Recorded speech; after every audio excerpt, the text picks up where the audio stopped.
Aquelas coisas que são ditas e repetidas, faladas e afirmadas e ensinadas por Jesus recorrentemente, e como a gente tem frequentemente uma dificuldade brutal de guardar, de querer aprender. Eu digo querer aprender porque às vezes eu vejo que as mesmas pessoas não levam muito tempo para aprender uma equação matemática, uma solução física, um problema ou uma proposição ou uma informação de natureza biológica ou de ciências da natureza, ou de português, ou de gramática, ou de outra língua. Aprendem, mas as mesmas pessoas, quando você tenta ensinar o Evangelho, parece que ele bate sempre numa blindagem na mente, no coração, de tal modo que repetição dos mesmos erros, das mesmas coisas, acontecerão de maneira contínua e, por mais insistente que seja esse ensino, na maioria das vezes parece que ele encontra véus, camadas, bloqueios e percepções de tal modo que não nos penetram ou nos penetram depois de uma insistência brutal. E eu quero dar um exemplo dessa afirmação que eu acabei de fazer, dentre os milhões de exemplos bíblicos, além dos mais numerosos ainda do acumulado da minha própria vida, durante décadas e décadas e décadas de observação de milhares e milhares e milhares de pessoas vendo essa mesma recorrência, olhando para um texto que está aqui em Atos, no capítulo 10, quando Pedro está numa casa em Jope, na casa de Simão o Curtidor, na praia, onde hoje é a cidade de Tel Aviv, e num lugar lindíssimo, sempre foi belo e antiquíssimo, é um dos lugares arqueologicamente daquela região praiana, mediterrânea, do litoral de Israel, tanto quanto do litoral palestino em Gaza, ou do litoral norte no Líbano, em Tiro e Sidom, onde tem edificações antiquíssimas, com mitos da era pré-diluviana, praticamente presentes naquele lugar ali. Então Pedro foi a Jope para a casa de Simão o Curtidor, que não era um cara que ficava tirando onda com os outros, não, era um cara que curtia couro. Então Simão o Curtidor, qual era a curtição dele, não sei o que e tal, e fazia um stand-up. Então ele curtia couro, e botava, abria, secava para vender, enfim, Simão o Curtidor, tem que explicar. E ali, naquela mesma praia, a quilômetros de distância, tem um outro lugar extraordinário que foi construído por Herodes o Grande, cujas ruínas estão lá até hoje, magníficas, belíssimas, que era dedicado a César, o imperador, por isso o nome é Cesareia. E como tem mais de uma Cesareia naquela região, tem a de Filipe no norte e a Cesareia Marítima, que é essa mediterrânea, infinitamente maior naquele tempo, imensa, uma fortaleza inexpugnável, um porto glorioso e luxos palacianos imensos que Herodes construiu para agradar a César, o imperador, os seus procônsules, os seus representantes. Nessa cidade de Cesareia Marítima, na mesma região, na mesma praia, a quilômetros de distância, estava um homem chamado Cornélio, um centurião, um chefe de 100, soldados romanos, posicionados naquela fortaleza, naquela cidadela.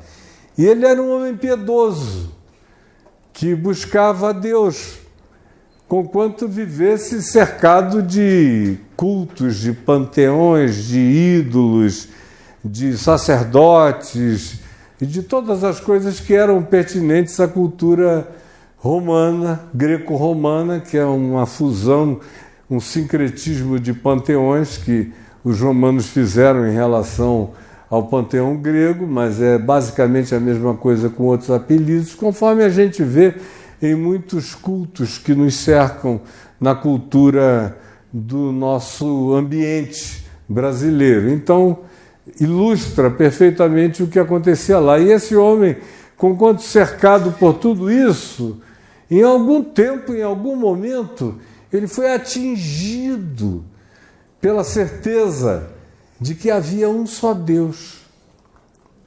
E isso entrou nele com muita força. Quando ele podia, ele ia até o templo em Jerusalém, que não era tão horrorosamente distante dali, mas eram muitos quilômetros. Para um indivíduo que tivesse os aparatos milicianos romanos que ele tinha, a facilidade de carruagem, de cavalos e de montarias dava um acesso um pouco mais rápido. Do contrário, é um chão pesado para se fazer e de subida do nível do mar para Jerusalém, a 800 metros de altura, subindo até lá, e num percurso de muitos quilômetros. Mas ele ia. E ele não só ia, ele voltava para casa com as coisas que ele aprendia. Ele começou a ler, ouvir a leitura dos salmos, a ouvir a leitura dos profetas como Isaías, Jeremias, Amós, Obadias, e eventualmente pode ter lido ou ouvido a leitura do profeta Malaquias, no capítulo 1, no verso 11, que diz: pois sabe, ó Israel, que eu, o Senhor, sou cultuado em todos os povos, em todas as nações, em todas as etnias do mundo, e que cada um, em cada cultura, em cada lugar, me oferece incenso e orações puras, que eu recebo e eu acolho, muito mais do que as de vocês, nesse templo cheio de mentira, de hipocrisia, de corrupção, de perversão. Diz o texto em Malaquias: oxalá houvesse alguém que me fechasse as portas desse templo, para que eu não tivesse que suportar o culto a mim oferecido, misturado com essa iniquidade que vocês trazem para esse ajuntamento solene, carregado e pervadido de hipocrisia de vocês. Isso Malaquias, o último livro do Velho Testamento, inicia dizendo isto para Israel: quem dera esse culto de vocês acabasse, quem dera viesse alguém aqui e fechasse as portas, quem dera derrubassem esse lugar de culto de vocês, porque é horroroso.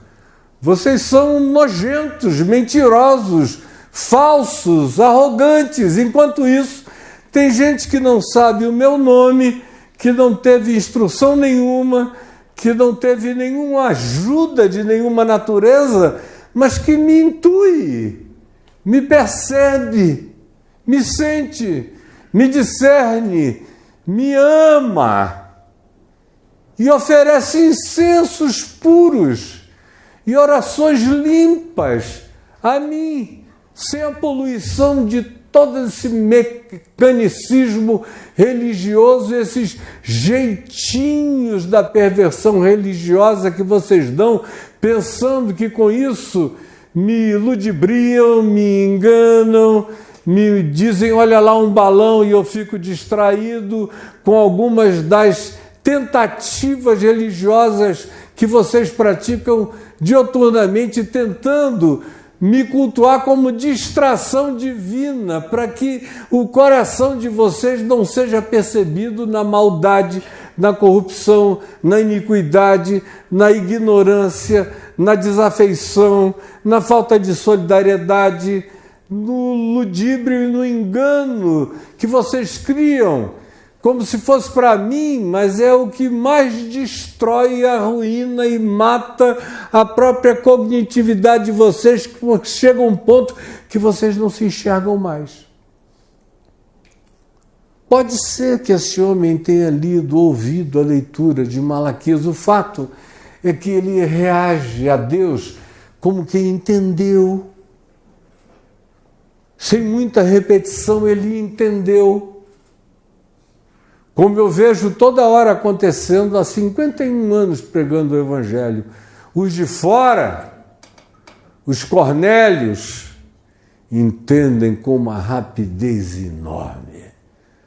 Agora, esse pessoal viciado em culto, em templo, em igreja, em catequese, em escola dominical, em aulas, em repetições, que sabem as genealogias todas de cor dos patriarcas, que decoram textos e salmos e levantam e sabem a referência, só pelo fato de assim fazerem, ficam tomados de um auto-engano que lhes convence de que isto basta. E que eles não têm que, de fato, levar isso para o ambiente do coração. Bastam as exterioridades, as frequências, as práticas, os modos, os gestuais, as aparências, os chavões, os jargões, a linguagem do gueto, a troca, que eles chamam de comunhão, que nada mais é do que a validação de uma determinada cultura de gueto que os identifica, e eles acham que isso é que faz deles povo de Deus. Exatamente como aqui. E aí esse homem está lá, Cornélio, em Cesareia. E essa Cesareia Marítima, vocês não têm ideia do que rolava lá. Não tem a menor ideia. Eram bacanais, surubas extraordinárias. O lugar é luxuosíssimo. Eu já visitei o lugar dezenas e dezenas de vezes. Eu já levei a minha mulher para ver o buraco onde Paulo ficou preso lá durante 2 anos, em cima do qual rolavam todas as surubas, os swings e todas as bestialidades que você quiser, com todos os requintes romanos possíveis, da luxúria dos reis, dos governantes, que iam ali para tirarem o seu prazer de um lugar tão imensamente lindo e tão absolutamente cheio de luxúria e devassidão. E é aí o lugar do trabalho desse cara. É aí que ele trabalha. É aí que ele serve. Mas apesar do lugar, ele tem a cabeça, a mente e o coração em outra dimensão. Ele cultiva outros significados. Ele é capaz de dar ordens para que nada de errado aconteça durante os devaneios e as loucuras e os excessos e as luxúrias e as glutonarias tão absolutamente naturais daquele palácio de César, naquela região, com toda aquela glória. No entanto, ele é completamente divorciado de tudo aquilo que ele faz, exceto que ele faz com amor, com respeito, com carinho, sem juízo. Não é para ele, ele não quer, nunca mais será, se um dia foi, mas ele mantém-se na integridade dele, observando e vivendo e servindo a um mundo diametralmente oposto àquilo que ele carrega como significado no coração. Aí esse homem dava esmolas. Está aqui em Atos 10. Eu só estou contando a história que está escrita aqui. Dava esmolas, ajudava os pobres, os necessitados, socorria os carentes e fazia isso quieto. Ninguém sabia dele. E um dia em casa, lá na Cesareia Marítima, ele estava orando, falando com Deus, quando de repente ele diz, apareceu-lhe um ser resplandecente de luz. E ele olhou e viu que estava lidando com coisa de outra dimensão, totalmente alienígena em relação à condição humana espaço-temporal. E esse ser que aparece a ele diz, Cornélio, as tuas orações foram ouvidas na presença de Deus e as tuas esmolas, as tuas boas obras chegaram até a presença do Altíssimo. E eu fui enviado para dizer que tu chames um homem chamado Pedro, que está a muitos quilômetros daqui na cidade de Jope, nessa mesma praia, manda chamá-lo, porque ele virá e te dirá palavras que trarão convicções de uma raiz eterna, profunda, de uma segurança inabalável para o teu coração. Cornélio, na mesma hora, chamou 2 dos seus homens e os enviou naquela estrada longa no litoral mediterrâneo de Cesareia Marítima até chegar em Jope. Quando chega lá, procura, sai batendo palmas, é um lugar de pescadores, à beira-mar. Sabem de alguém chamado Simão o Curtidor, ou de um homem chamado Pedro, hospedado na casa de Simão o Curtidor? Aí alguém falou, não, é aqui. Eu já estive lá na casa do Simão o Curtidor, muitas vezes é um espetáculo, na frente daquele mar lindo, azul, é um negócio luxuosissimamente tosco, porque ele era pobre. Era como morar no Morro do Vidigal, lá no Rio de Janeiro, a melhor vista da cidade, mas é uma favela. Ele morava ali e tinha encontrado o Evangelho também, de tal modo que Pedro fora de Jerusalém, descera os 800 metros de desnível até o nível do mar e se hospedara na casa desse Simão o Curtidor, que o tratou com todo o acolhimento. Aí no dia em que esses homens foram enviados por Cornélio de Cesareia Marítima e andaram até que atingissem a cidade de Jope, nesse dia em que eles chegaram lá, por volta do meio-dia, tinha batido uma fome horrorosa em Pedro. Aí Pedro foi para o alpendre da casa, com muita fome. O texto diz, e ele, com toda aquela fome, começou a orar com fome. Embaixo dele estavam fazendo comida. Foi entrando em Pedro aquela comida, tomando conta da sua olfatividade, e estimulou de tal modo que ele teve um êxtase alimentar, gastronômico. Só que era de natureza sobrenatural ou paranormal. O livro de Atos dos Apóstolos não tem nenhuma intenção em descer a detalhes, só diz que ele teve um êxtase. Foi uma coisa para além da visão imediata. Aqui diante de mim tem um teto pintado de preto.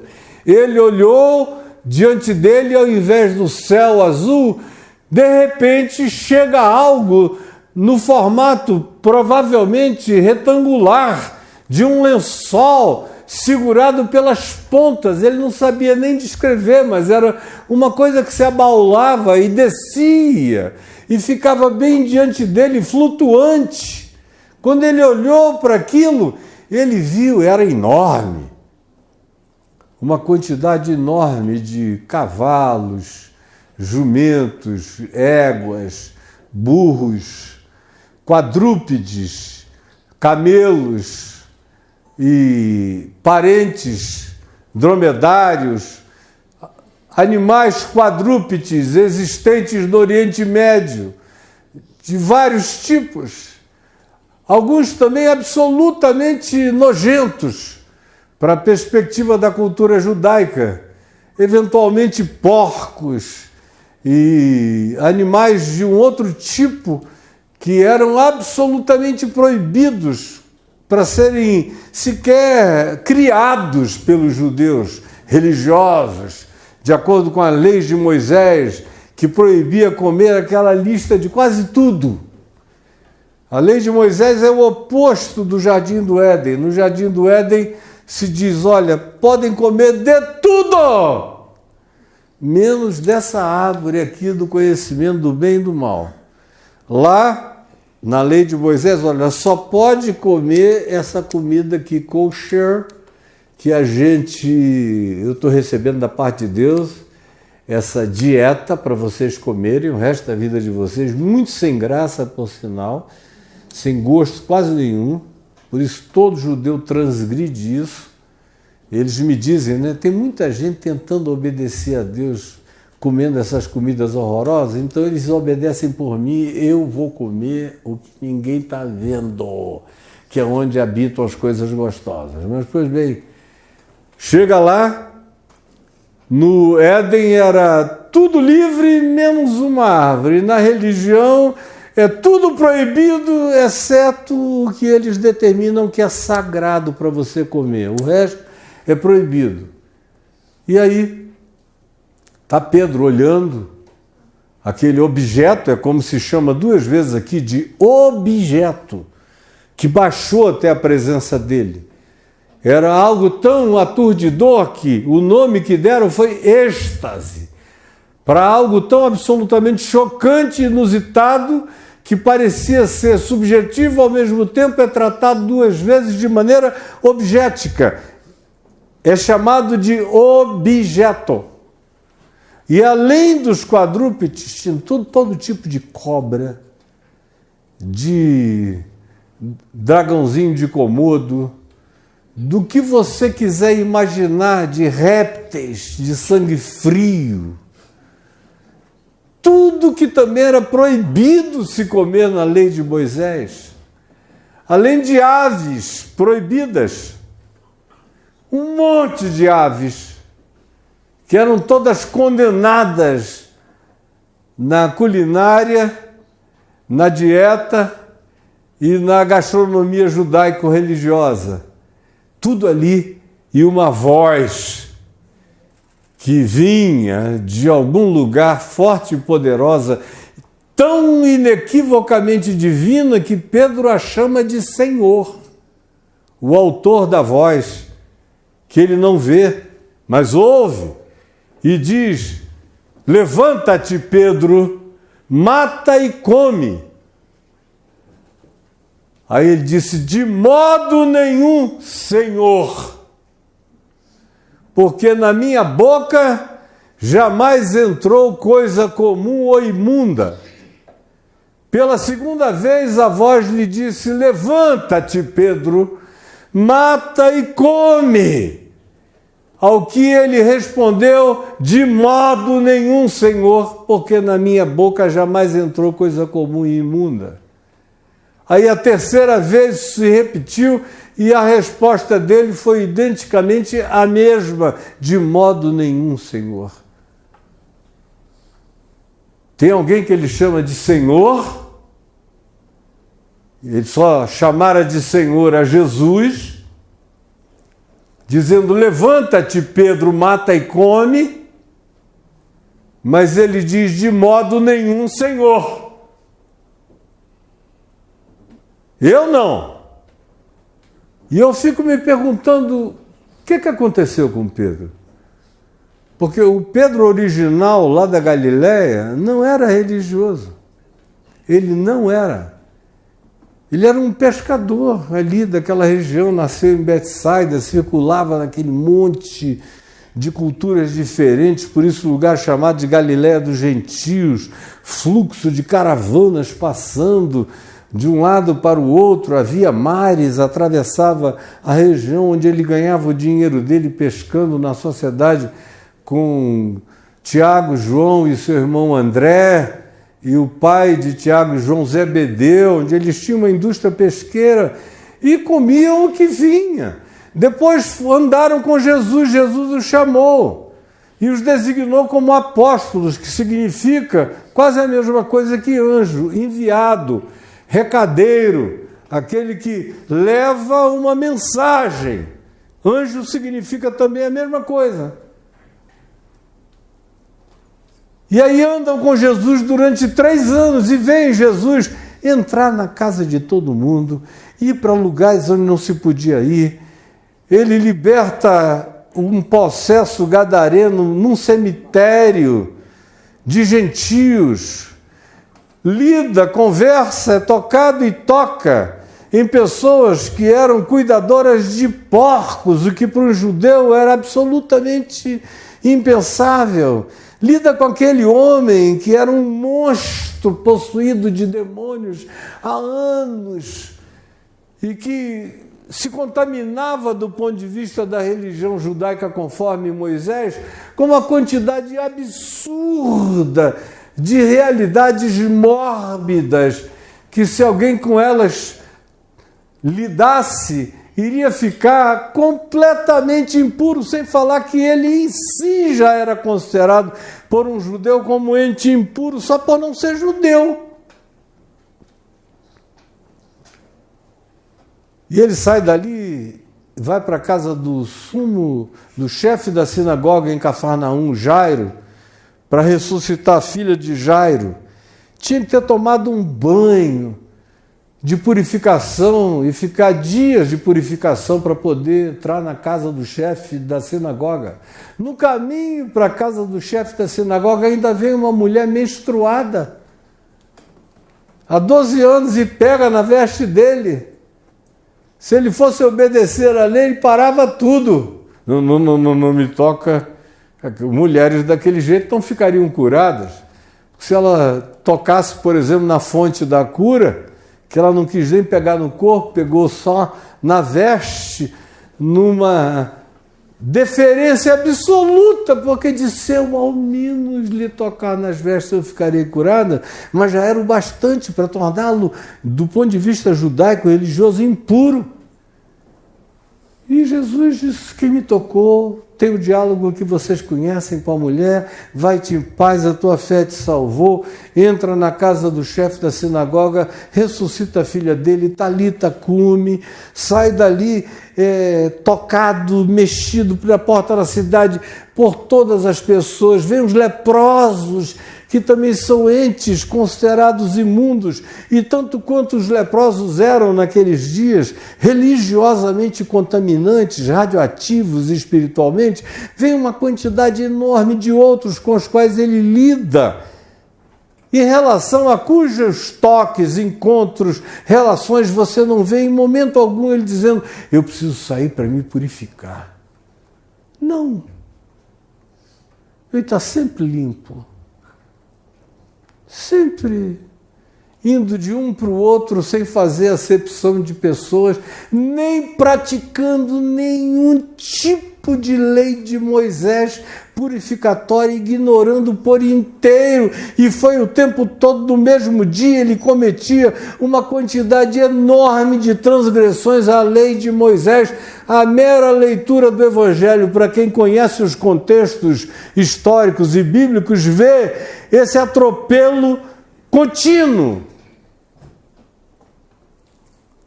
Mas Pedro, além disso, tinha ouvido Jesus em várias ocasiões dizer coisas muito fortes contra os religiosos, esse puritanismo de natureza também gastronômica, como, por exemplo, em Marcos 7, quando eles, os religiosos, fanáticos, puritanos, separados de todos os outros homens, se achando superiores no seu supremacismo espiritual, acusam a Jesus de não impor sobre os discípulos deles as mesmas medidas de purificação, de limpeza, de banhos, de asepsia, para comer, para beber, para sentar à mesa, para fazer como eles faziam, lavavam até as suas camas. Se a mulher se menstruasse ali numa cama, ia ter que botar aquilo lá para fora, muitos dias de purificação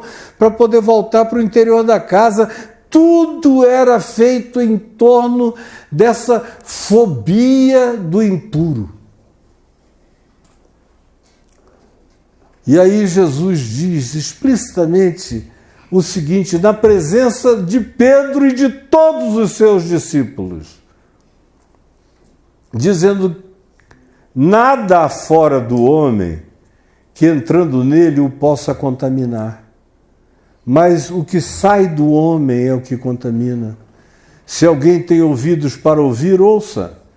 Quando entrou em casa, deixando a multidão, os seus discípulos o interrogaram acerca da parábola. E que parábola?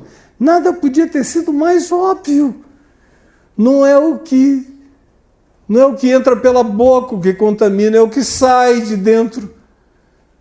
É óbvio.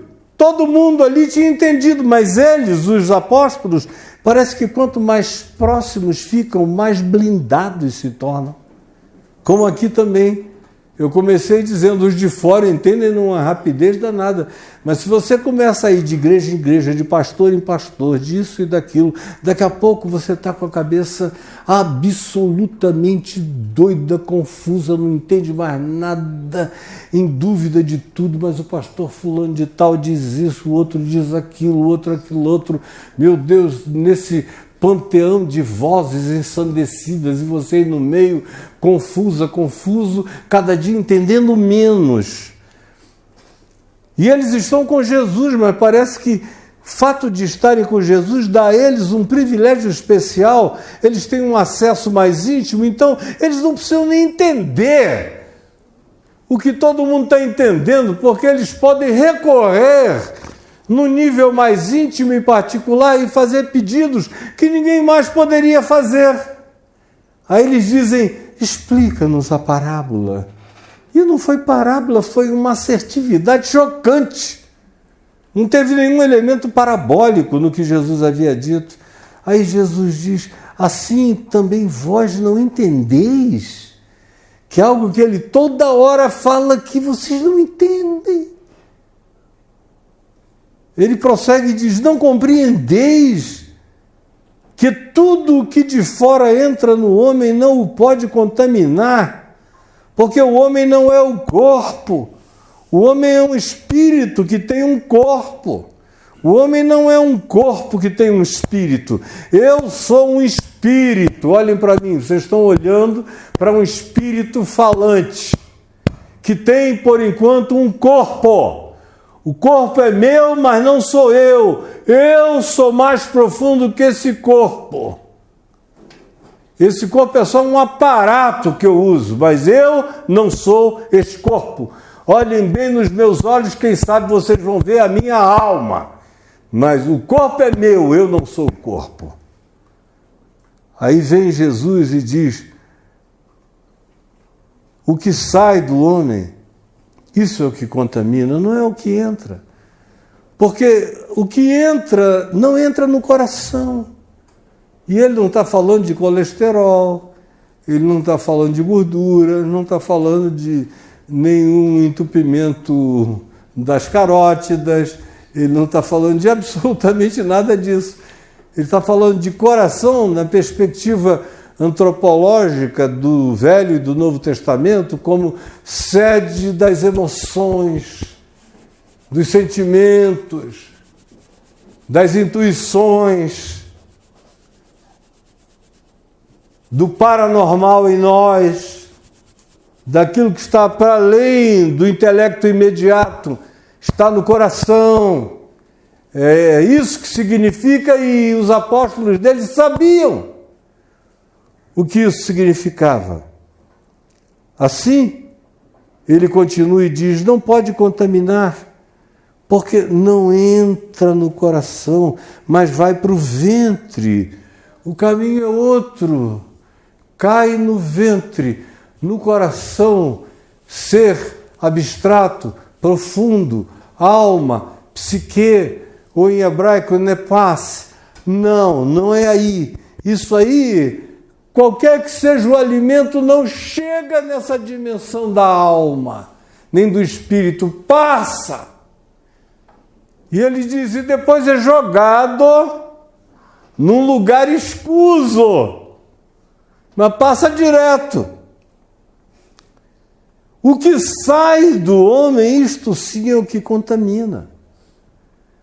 Porque vem de dentro, do coração dos homens, de onde procedem os maus desígnios, as más determinações, a elaboração do desejo de promiscuidade, de luxúria incontrolável, os furtos, a elaboração dos roubos, da corrupção, os homicídios que não são praticados, mas são engendrados, desejados, queridos, projetados, amaldiçoados dentro do coração, os adultérios que, mesmo não sendo praticados do lado de fora, são fruto de toda a elaboração detalhada do desejo íntimo, a avareza, a torcida contra o pobre, a maldição ao pobre que não tem nada, acusado de que é porque não trabalha, e o seu dinheiro é o seu dinheiro e você não dá para ninguém porque o esforço é seu e você vai sentar em cima dele e não vai servir nem de supositório, porque quando você for não vai nada com você.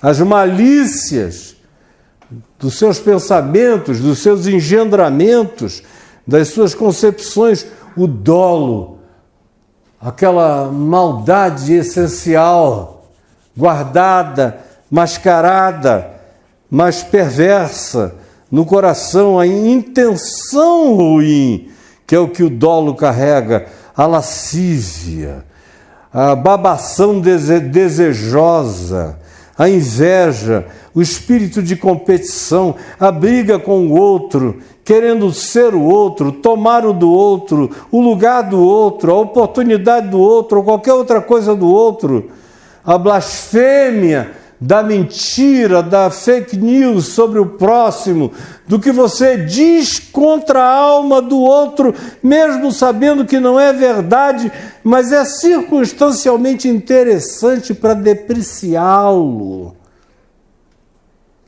A soberba, a arrogância, a loucura das entregas aos desejos, aos caprichos, às vontades, as pulsões, as compulsões, as mais variadas, tudo isso, ele disse, todos estes males vêm de dentro, não vêm do meu corpo, vêm de mim, do meu espírito, da minha mente, do meu coração, da minha concepção. Não é o que você come, não é o que você bebe. Pedro estava lá. E agora, meses, talvez um ano depois de Jesus ter sido assunto aos céus, no mínimo um ano, ele vai para Jope, e lá em Jope, ele não podia nem imaginar o que estava acontecendo da parte de Deus na Cesareia Marítima, na casa de Cornélio, quando tem aquela visão, aquele êxtase do objeto flutuante com todos aqueles seres proibidos, nojentos, quadrúpedes, répteis e aves imundas de acordo com a lei de Moisés e a ordem, levanta, Pedro, mata e come. E ele, de modo nenhum, Senhor, porque por essa boca aqui não entra coisa nenhuma comum e imunda. Me diga, Pedro estava presente no dia em que Jesus falou que não é o que entra pela boca, mas sim o que sai do coração que contamina? Mas como é que não entrou nada em Pedro? E não foi a única vez, não, essa foi uma das várias circunstâncias em que Jesus diz coisas idênticas. E o texto prossegue dizendo, e assim falando, considerou puros todos os alimentos, todos. Ele estava lá. Como você tem estado em muitos lugares ou ocasiões onde Jesus falou, mas a pergunta é, onde entrou? Se entrou em algum lugar, será que só não atravessou do ouvido direito para o esquerdo ou vice-versa? Aí chega esse contingente que vem de Cesareia, os 2 homens enviados com a mensagem, e Pedro tinha acabado de ter a visão, e o texto diz, então, aquele objeto sumiu de diante de Pedro. Foi algo chocantemente alienígena a tal ponto que eles chamam de êxtase. Porque não tinha como classificar como algo da nossa dimensão, mas a lição era totalmente nossa. Nossos animais, nossos cavalos, nossos burros, nossas mulas, nossas éguas, nossas bestas, nossos camelos, nossos dromedários, nossos cangurus, toda sorte de animais quadrúpedes, nossos répteis da terra, de todos os lugares e de todos os ambientes, e aves, tudo proibido pela lei de Moisés, é a ordem divina, cancelando, rasgando o escrito de dívida, quebrando as tábuas do Monte Sinai, pá! Pedro, levanta, mata e come. E ele sabe que é Jesus falando, mas diz, de modo nenhum, Senhor. De modo nenhum. Porque nessa boca, e aí é que eu disse, eu queria saber de onde é que Pedro está vindo, porque o Pedro que eu conheço, lá do Mar da Galileia, comia de tudo. Mas bastou ficar 1 ano em Jerusalém, convivendo com os judaizantes, com os que faziam circuncisão, com o pessoal das dietas judaicas kosher, com os sacerdotes, com todas as suas proibições. Ele ficou 1 ano ali, ou um pouco mais, em Jerusalém com Tiago, e se sentindo importante, porque de repente os sacerdotes começaram a valorizá-lo. Ia dizer, esse aqui era um dos principais lá junto com Jesus. Ele estava e foi fazendo assimilações contrárias ao que o Evangelho ensina, como a gente vê hoje. A gente vê hoje para todo lado, em qualquer lugar que você vai, tem uma bandeira de Israel, tem uma menorá, tem alguma maluca com chofá tocando. Tem um monte de gente com talits, ou então com um kippá na cabeça. Todo mundo aí, ô Davi no Rai, ô Davi no Rai. E se pudessem, devem estar até se circuncidando, ou os filhos, no 8º dia. Porque de fato viraram aquilo do que Jesus tinha nos libertado. E o povo volta. Pedro, nem 1 ano depois de Jesus ter subido, já está ele aqui nesse estado. De modo nenhum, Senhor, porque tudo isso aqui é comida impura. Nessa boca não entra. Aí chegam os homens, batem palma, ele desce, e os homens contam a história. E ele pediu que você fosse até lá, porque um anjo do Senhor mandou te chamar pelo nome. Aí misturou aquele orgulho apostólico, os anjos me conhecem. O pobre do centurião é carente. E eu estou aqui, sou importante. Acabei de ter uma visão que deve ser para eu tolerar esse tipo de gente que baixa nesse lençol de Deus. Deve ser uma mensagem relativa ao pedido desse homem, eu vou lá. Aí ele vai lá, quilômetros andando naquela praia, quilômetros. Aí chega naquele palácio e é hospedado por Cornélio, que quando vê, ainda é tão fresquinho de percepção que se ajoelha diante de Pedro e o adora. Aí Pedro levanta e diz, levanta-te porque eu também sou homem. Claro, né, Pedro? Quando crescer, você vai virar homem ainda, rapaz. Levanta-te, porque eu também sou homem. Aí entraram na casa onde o texto de Atos 10 diz que tinha uma multidão reunida.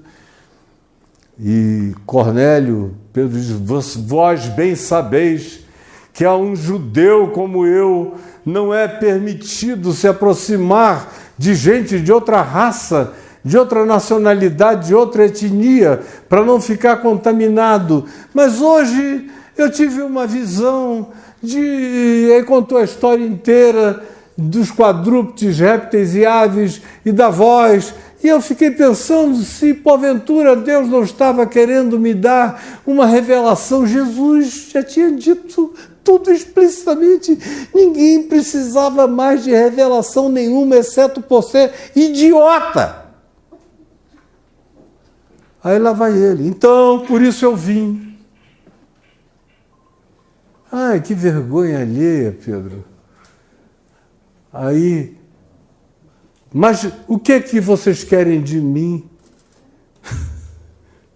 Parece que não tinha sido bastante. Aí Cornélio disse, não, eu mandei buscar porque disse que você tem palavras de vida para falar para todos nós. Aí Pedro começou a pregar uma mensagenzinha básica sobre Jesus, que tinha vindo desde a Galileia, batizado por João Batista, o querigma original, aquela história narrativa do Evangelho, bem básica. E ele dizendo, mas vós sabeis, e Deus está me mostrando, e eu creio que Deus realmente não faz acepção de pessoas. Meu Deus, Pedro, ainda. Isso é um texto racista, profundamente racista. Apartheid, separações, diferenciações, intolerância religiosa, tudo está dentro desse pacotão feio, nojento. E Pedro pensando que está fazendo um favor aos céus e à terra, quando ele está falando um pouco mais, dizendo, então Jesus andou por aí fazendo bem a todas as pessoas, porque ele foi ungido, o Cristo de Deus. Aí o Espírito Santo nem deixou Pedro continuar e se derramou sobre todos os presentes. E aqueles romanos e pessoas de outras nacionalidades começaram a falar em línguas estranhas verdadeiras, não é essa palhaçada que vocês ouvem por aí, algaravia estática, enfim, que vocês sabem como é, o apóstolo Arnaldo imita muito bem todas elas e cria variadas. Tem um que é tá. Quando eu chegar lá eu ouvirei e direi então assim, tá. Aí eu ouvirei a voz de Deus me dizendo ti. Aí eu repetirei a mensagem de Deus tu. Aí todo mundo Não precisa mais ter hospício, porque cada igreja virou um. Eles começaram a falar em outras línguas genuínas, como eu já ouvi, já vi, já experimentei, genuinamente, que não é essa palhaçada que vocês veem. E a profetizarem Glória de Deus, louvor a Deus, salmos de adoração, que não eram os de Davi, mas os que foram produzidos na hora, no próprio coração, em exaltação, em louvor a Deus, em estupefação, glorificada, de modo que Pedro ficou perplexo. E os 6 que tinham descido com ele de Jerusalém até Jope, ficaram olhando, e eram todos daquela linha de corta o pinto, todo mundo da fimose, todo mundo glorificando a circuncisão. É circuncidado? Deixa eu ver. A paz do Senhor, amém, eu já vi. Não é? Então vai circuncidar, depois volta aqui que eu te recebo. Mas tem aquele bando de tarados.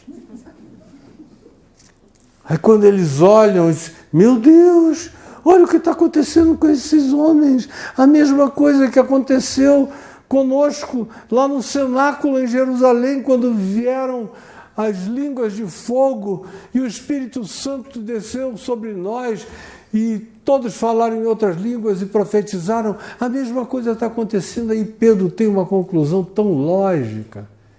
Podemos nós, porventura, negar o batismo com água para esses a quem Deus já batizou com o Espírito Santo? Bom, pergunta digna de Pedro. Porque o cara que ouviu Jesus dizer o que Jesus disse em Marcos 7, e que agora, um ano depois, em vez de ter evoluído, andou lá para trás, ficou pior do que quando ele começou na Galileia, onde ele era mais aberto, mais generoso, mais inclusivo. Podemos não batizar? Caiu aqui, ó, alguma coisa. Podemos não batizar? E aí, eles chegaram a um consenso inteligentíssimo. Não, nós não podemos negar água, o batismo com água, para quem Deus já derramou o Espírito dele. Agora, me ouça bem e preste bastante atenção. Nós estamos hoje aqui, e o que aconteceu lá naquele dia, na Cesareia, se repete o tempo todo. É gente que, dado ao tempo decorrido, deveria estar lá na frente em consciência de maturidade, mas parece que quanto mais o tempo passa, mais atrasados e mais retroativos se tornam. É gente que ouve a mesma lição do Evangelho direta e recorrentemente, mas o coração não aguarda, nem a pratica, nem a entende, nem a discerne para si mesmo, jamais. Qualquer outra influência, qualquer outro vento de doutrina, qualquer outra presença, qualquer outra informação já dilui, já tira tudo, já acaba com tudo aquilo que se tinha crido ter sido então uma percepção e não foi profunda o bastante para se fixar no ser. Pedro, nesse estado horroroso, e aí eu chego até aqui com você e pergunto: o que tem feito você ou levou você na sua vida, mesmo tendo andado e tomado consciência do Evangelho, ou pelo menos da informação? E o que não falta é informação. Eu, pelo menos, meu Deus, eu me arrebento todinho, todo dia, há 51 anos, para derramar informação. Não tem um dia que eu não pregue pelo menos uma vez no dia, 1h e tanto. E é tudo evangelho, evangelho, evangelho. Jesus, Jesus, Jesus, Jesus. Aí você diz, não é possível, pelo menos por essa quantidade de repetições, de coisas essenciais faladas de modo diferente, mas chegando ao mesmo ponto de convergência e de conclusão, eles entenderam, mas não entenderam, não.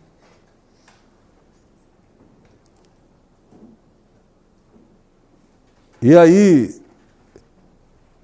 é uma síndrome de Lúcifer muito sutil, porque o cara tem a coragem de dizer para Deus, de modo algum, Senhor. Eu não. Religiosos têm uma mania adoecida de, com muita rapidez, se tornarem mais santos do que Deus, mais santos que Jesus. Se você for apenas um Jesus vivendo aqui nesse mundo, você vai ser perseguido porque falta Moisés, falta apedrejamento, falta condenação, falta ódio, falta intolerância, falta espada. Como um irmão aqui do Caminho da Graça, uma certa ocasião, depois de me ouvir pregar uma mensagem sobre o amor de Deus, me encontrou à porta de um dos muitos teatros onde já estivemos na cidade nesses 20 anos e me deu um abraço muito carinhoso, porque nós nos amávamos muito, mas ele me falou no ouvido: reverendo, eu sinto falta daquela agressividade do Senhor dos Exércitos. Falei, cara, tá cheio de igreja aí que só tem Senhor dos Exércitos e os exércitos do Senhor. Vai para lá. Se você está com saudade da espada de Golias, das barganhas, das leis de Moisés, está lotado, praticamente só tem isso em nossa volta. Vai para lá, eu te abençoo. Mas aqui você vai sofrer o evangelho da graça todos os dias da sua vida. Você não vai ouvir outra coisa a não ser: abre a boca e come, Pedro. Abre bem a tua boca e eu te encherei. E a ordem é: abre. Se ele disser come, eu como. Se ele disser bebe, eu bebo. Se ele disser, não é isto que contamina, mas é aquilo, não é o que vem de fora, é o que sai de dentro, eu vou cuidar do que sai de mim, dos meus sentimentos, dos meus pensamentos, das minhas emoções, dos meus desejos, das minhas taras, das minhas ideologias, dos meus cultos interiores, dos meus ídolos de pseudo-santificação, de rito, de sagrado, que se transforma em bezerro de ouro no meu coração, que me dá aquela presunção de que eu consegui ultrapassar Deus na vontade dele de ser obedecido, que eu constrangi a Deus, eu fui para além de Deus. É o que a religião propõe. É o que cerca a gente o dia inteiro. São as novas revelações, os novos moveres. Deus me falou para lá, Deus me falou para cá, e vocês seguindo para lá e para cá, e tem ainda alguns confusos. Será que eu vou, pastor? Digo, não me pergunta não, porque senão eu te expulso para lá. Quem não te suporta aqui sou eu. Vai, pelo amor de Deus. Mas volta. Só quando você não aguentar mais, volta com aquela bandeira enfiada aqui, ó, saindo por ali, empalado, enquanto tem palestino sendo chacinado e você, salve Netanyahu. Depois que você ficar livre desse pau enfiado e empalado em você, e você voltar querendo aprender o evangelho da graça de Deus, eu estou aqui. Agora, do contrário, pode ir, porque não tem ninguém me fazendo nenhum favor. O evangelho é esse. Não é o que entra pela minha boca. Pela minha boca eu uso o bom senso. Não é como o secretário americano que foi designado ontem pelo Trump, que é para ser secretário de defesa dos Estados Unidos, dizendo que ele já não lava a mão há 10 anos, porque germes não existem. Secretário de defesa, o pessoal vai ter que usar aparatos de defesa contra o cumprimento dele. Como vai o senhor? Ou então vamos de... Com ele tem que ser tudo na base do Covid-19. É aqui no cotovelo, é a mãozinha de longe, olhe lá. Ou então uma saudação, reverência oriental, a 3 metros de distância. Ele não lava a mão há 10 anos porque germes não existem. O que entra pela minha boca, entra pela minha moderação, pelo meu bom senso, pela minha consciência do que faz bem ou do que não faz tão bem. Entra pelo meu desejo, pela minha vontade, pelo meu prazer, pela minha escolha, pelo meu gosto, pelo meu apetite, pelo meu elemento circundante cultural, que criou validação prazerosa para aquele tipo de ingestão. Esses elementos todos estão presentes. E as dietas particulares de cada um. Mas não tem nada a ver com ficar melhor, mais santo, mais bonito, mais consagrado, mais dedicado, mais elevado. Tampouco tem a ver deixar de beber vinho, beber cerveja, ou só beber água, ou não beber Coca-Cola, que em alguns lugares é também uma heresia. É impressionante, tem lugares onde eu sento e peço uma Coca Zero e vejo uma pessoa me olhando assim como se eu tivesse pedido cicuta abençoada, um negócio assim. É chocante, é muito juízo.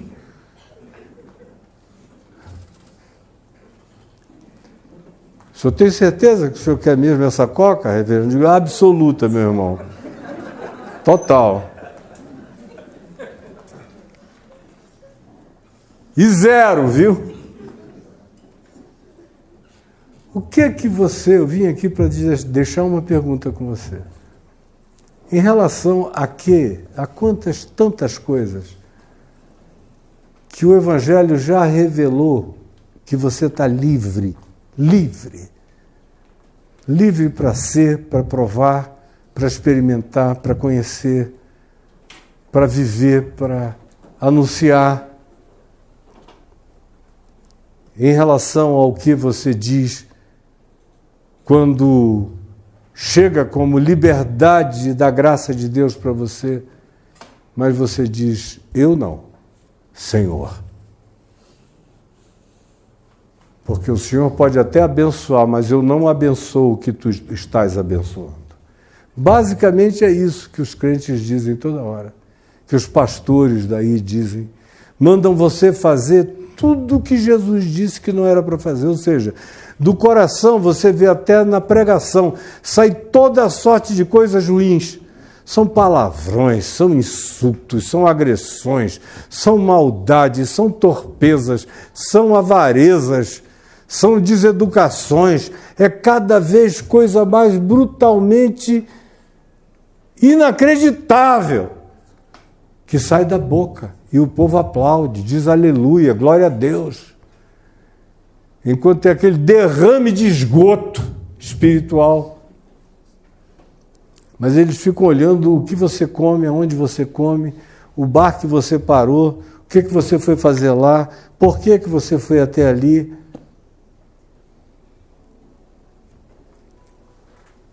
Pedro, levanta, mata e come. De modo nenhum, Senhor. E Pedro conclui essa história em Atos 10, quando ele voltou para Jerusalém e chegou a notícia lá de que em Cesareia Marítima o Espírito Santo tinha se derramado sobre os pagãos. E aí Pedro foi chamado para dar satisfação. Que negócio é esse do Espírito Santo andar se derramando agora por aí? Como se fosse sandália havaiana para todo lado. Explica aqui para a gente. Aí Pedro, pois é, rapaz, não é que aconteceu esse negócio? Eu estava lá na casa do Simão Curtidor e conta a história toda de novo, quando veio, contou tudo outra vez, a gente foi, de repente, enquanto eu falava, caiu o Espírito Santo, caiu. Parece um acidente, assim, é a expressão que ele usa. Caiu o Espírito Santo na cabeça deles, pá! Aí começaram a falar, e o que eu podia fazer? Eu tive que batizar.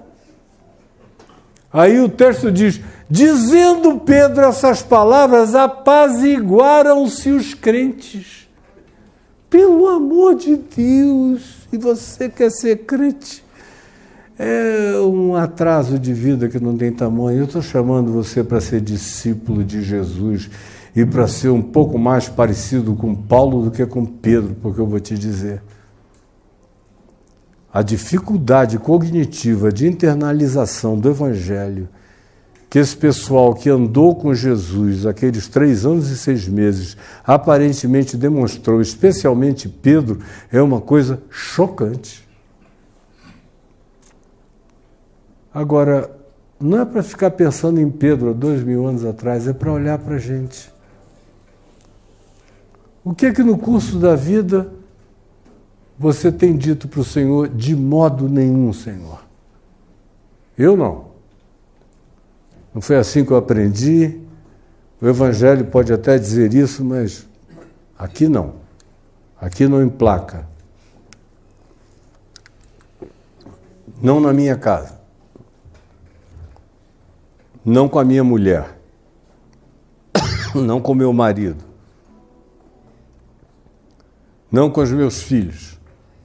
Se eles não forem a imagem e semelhança da dieta que eu propus, é tudo imundo. E vocês sabem que tem gente que realiza e faz isso mesmo. Vá para casa e passe a semana pensando no que Deus lhe dizendo que viole o seu senso de cultura, de adequação circunstancial, de gosto pessoal, de dieta, de acumulado religioso, de práticas e de catecismos, de instruções e de acumulação de doença religiosa na cabeça e que está mais presente em você do que você consegue avaliar ou imaginar. Porque alguns saíram até de alguns desses lugares, mas esses lugares não saíram de dentro da maioria. Pense, olhe com toda a sinceridade do coração e tome uma decisão. Tudo o que na graça de Deus está santificado, está liberado para mim. Todo aquele a quem Deus chama de meu, seja o que seja que os homens chamem ou digam e digam que é nojento, mas se o Senhor santificou, eu já acolhi. E só no dia que houver esse espírito é que a gente pode ter um mínimo de esperança de que essa loucura coletiva toda que nos cerque pode dar lugar a um outro tipo de atitude, de acolhimento, de inclusividade, de abraço, de aconchegância, de fraternidade, de respeito. Do contrário, nós vamos continuar sendo esses entes patéticos, semelhantemente a Pedro, que tem que ter invasão alienígena para fazer o cara pensar um pouquinho, que o outro lá não era só igual a ele, naquele caso, era melhor que ele.